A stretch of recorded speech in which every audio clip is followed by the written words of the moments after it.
इस नए नए व्यंजन को सुनने के लिए जीशान अशरफ चैनल को सब्सक्राइब करें। जर्मनी में 92 लोगों को लेकर उड़ा एक विमान गायब हो जाता है और 35 साल बाद अचानक ब्राजील की जमीन पर उतरता है। दुनिया भर के अखबार इस खबर को छापते हैं। लोगों के मन में सबसे बड़ा सवाल यही होता है कि आखिर 35 सालों से ये विमान कहाँ था। टाइम ट्रैवल पर यकीन करने वाले तो ये तक दावा कर देते हैं कि ये विमान समय के परे चला गया था। इस दौरान धरती पर 35 साल गुजर गए, लेकिन ये खबर सरासर गलत है। आज हम आपको बता रहे हैं भुता कही जाने वाली सैंटिगो की फ्लाइट 513 की कहानी। यहाँ से शुरू हुई कहानी। दरअसल 14 नवंबर 1989 को जर्मनी के एक नामी अखबार के रिपोर्टर ने खबर छापी कि ब्राजील में 1950 का एक विमान लैंड हुआ है जिसमें 92 लोगों के कंकाल हैं।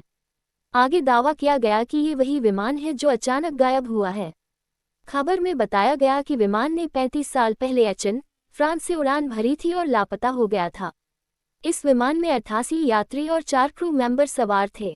उड़ान के कुछ देर बाद विमान का अटलांटिक ओशन के ऊपर संपर्क टूट गया था जब अचानक लैंड हुआ विमान। अखबार की खबर के मुताबिक विमान ने उतरने से पहले ना ही एयर ट्रैफिक कंट्रोल से इजाजत मांगी गई और ना ही एटीसी को विमान की लैंडिंग का पता लगा। इसके बाद संदेह की वजह से एयरपोर्ट सिक्योरिटी टीम विमान तक पहुंची।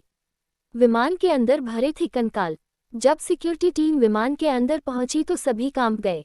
पूरे विमान के अंदर कंकाल भरे हुए थे। हर कंकाल अपनी सीट पर था।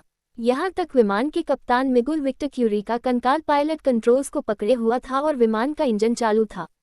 दहशत में सिक्योरिटी स्टाफ विमान से उतर गया और ब्राजील सरकार को इसकी जानकारी दी। क्या है इस कहानी का सच? आपको बता दें कि जर्मनी के अखबार में छपी ये खबर सरासर गलत है। ये फर्जी खबर इरविन फिशर नाम के रिपोर्टर ने छापी थी। इस फर्जी खबर की बिना जांच किए उस दौर में दुनिया के कई अखबारों ने छापा, जिसने लोगों के बीच डिबेट को जन्म दे दिया। कुछ लोग इस विमान को भूता कहने लगे तो कुछ ने कहा कि ये टाइम ट्रैवल के जरिए संभव है। टाइम ट्रैवल को मानने वालों ने ये तक कह दिया कि विमान समय के भावर में फंस गया था, जबकि सच तो ये है कि ऐसा कोई विमान ही नहीं था।